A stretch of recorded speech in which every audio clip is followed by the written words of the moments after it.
Hello everyone, আজ সুন্দরবনের দ্বিতীয় দিন। তো সকাল সকাল সবাই রেডি হয়ে পৌঁছে গেলাম ফেরিতে। আর এখানে যেতে যেতে রাস্তায় মা আমাকে বেগুন হয়ে আছে সেটাই দেখাচ্ছিল।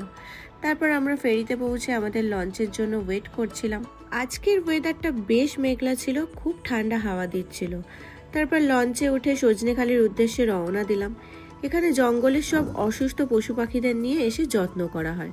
সুস্থ হয়ে গেলে তাদের আবার জঙ্গলে ছেড়ে দেওয়া হয়। আর এটা দেখছো, এখানে কচ্ছপ রাখা ছিল। এখানে সবাই আমরা ওয়েট করছিলাম আমাদের গাইডের জন্য। আর এখানে গাইড দাদা আমাদের সব বুঝিয়ে দিচ্ছিল কোথায় কি আছে না আছে এই সবগুলো। তারপর এখানে একটা বড় টাওয়ার ছিল, সেখানে উঠছিলাম বাঘ দেখার আশায়। ওঠার সময় একটা বড় মৌচাক দেখতে পেলাম। উপর থেকে জাস্ট ভিউটা দেখো কত সুন্দর। যাই হোক, আমরা এখানে কোনো বাঘ দেখতে পেলাম না। তারপর আবার হাঁটতে হাঁটতে চলে গেলাম লঞ্চের দিকে। লঞ্চে উঠে কিছুটা যেতেই আমাদের হাতে চলে এলো ব্রেকফাস্টে ছিল লুচি, কাবলি ছোলার তরকারি আর ডিম সেদ্ধ। আজ প্রচন্ড ঠান্ডা হাওয়া দিচ্ছিল, আর এই ঠান্ডা হাওয়ার মধ্যে এক কাপ চা জাস্ট জমে গিয়েছিল। তারপর আমরা গেলাম সুধন্যখালিতে। এখানে ছিল বনদেবীর মন্দির। এরপর হাঁটতে হাঁটতে চলে গেলাম আবার একটা টাওয়ারে। এখান থেকেও ভিউজটা জাস্ট অসাধারণ ছিল।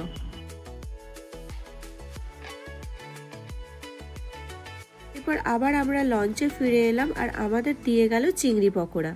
তারপর কিছুটা যেতে যেতেই একটা হরিণ দেখলাম। আর বাঘ দেখিনি তো কি হয়েছে, এই দেখো কে বসে আছে। এটার যা চেহারা ছিল না, একটা মানুষ একবারই গিলে ফেলবে।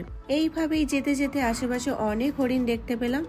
তারপর যেতে যেতে লাঞ্চের টাইম চলে এলো। লাঞ্চে ছিল ভাত, আলু ভাজা, মাছের মাথা দিয়ে ডাল, পোস্ত, ভোলা মাছ আর ভেটকি মাছ। এই দুটো মাছই আমি খাই না, তাই আমি অমলেট নিয়েছিলাম। লাস্টে ছিল আমের চাটনি আর পাঁপড়। লাঞ্চ করে আমরা নামলাম ঝড়খালিতে। ওইখানেও অসুস্থ পশু পাখিদের সেবা করা হয়। ঢুকতেই দেখা হলো এনাদের সাথে। সেখানে কিছুক্ষণ সময় কাটিয়ে হাঁটতে হাঁটতে চলে গেলাম বাঘ দেখতে। এই দেখো, অবশেষে দেখা পেলাম। এখানে একটা কুমিরও ছিল। তারপর এখানে আরো একটা বাঘ ছিল, আর কুমিরটা দেখো একদম সামনে আছে। দেখো কিভাবে দেখছে আমাদের দিকে। এরপর ওখান থেকে বেরিয়ে বাবা কদবেল কিনছিল, আর আমি এখানে একটা ডাব খাচ্ছিলাম। আজ পাখিরালয় ফিরতে অনেকটা দেরি হবে। খুব ঠান্ডা হাওয়া দিচ্ছিল সকাল থেকেই, তাই সবাই মিলে এসে নিচে বসেছিলাম। আজ সন্ধ্যের স্ন্যাক্সটা আমাদের লঞ্চেই দিয়েছিল। স্ন্যাক্সে ছিল চিকেন পকোড়া আর গরম গরম কফি।